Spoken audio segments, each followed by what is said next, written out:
Hello, my name is Kishara Davis, and the title of my presentation is Exploring the Purpose of Marlene Haushofer's Wall. Part of my frustration with the novel was there wasn't really an explanation as to why the wall existed and what was the purpose of the wall. So I knew that I wanted to focus my presentation and my research on just that. During my research, I found an essay entitled Behind the Transparent Wall by Hugo Caviola. This presentation is a summary of his findings in connection with the novel.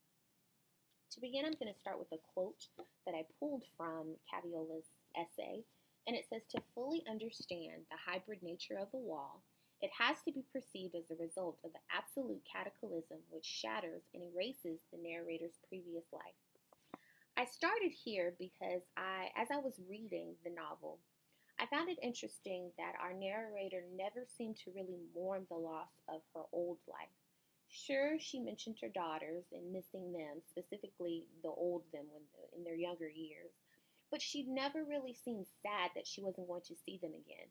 And to me, this quote implies that once the wall emerges, her old life doesn't exist. Caviola's essay has three main arguments arguments or explanations surrounding the wall. The first is the symbolic role of the wall, why it's invisible and the dual purposes that the wall serves. The second is the narrator and the wall. And lastly is the language in the wall. So we're going to start with the purpose of the wall as Caviola explores in his essay. To begin, it's obvious that the wall physically separates our narrator from the world behind the wall and the other side, or you could label this as her new and her old life. Interestingly enough, the article hints that the wall may have come from the narrator's own imagination.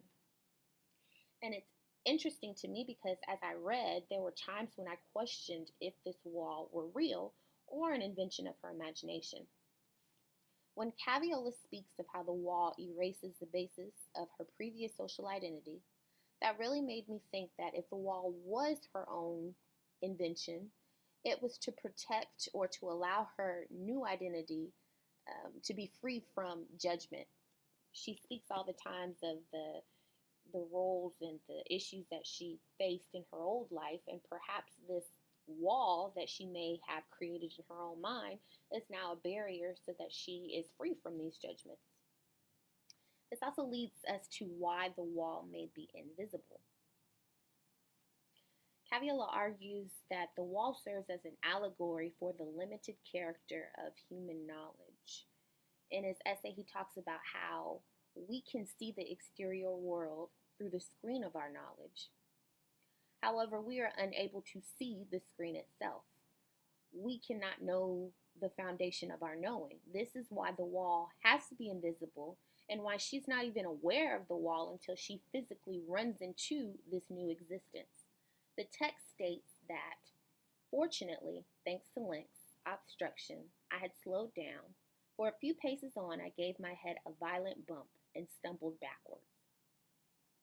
That supports exactly what Caviola's article argues, that she was not even aware of this existence until she physically ran into it. This wall sets up limits for her knowledge and her physical surroundings. I also thought it was interesting how she quickly accepted this wall. She didn't question a lot of where it came from. The textual evidence or the text says the wall has become so much a part of my life that I often don't think about it for weeks.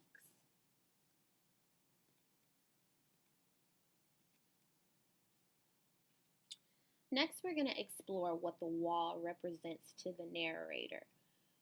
Caviola believes that the wall is a representation of the narrator's worst fears, and I found this quote to support that idea. It says, "At school, I would think about my parents' house, and suddenly I would be able to see nothing but a big, empty house. I was later prey to nervous anxieties when my family wasn't at home. she reflects upon that, and then she comes to the realization that this wall is a confirmation of her childhood fears. There is nothing there. There is no family. She is by herself as she feared she would be as a child. And when she sees this wall, it forces her to think about her fears. She's now realized with the manifestation of this wall, whether it's in her imagination or it's actually there, that anything is now possible in it, and she has to confront those fears.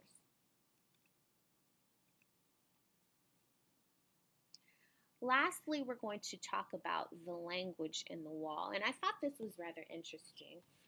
The article argues that the language in the wall sort of mimics the idea of a wall. Caviola describes the narrator describing the events as being neutral, unemotional, deeply melancholy.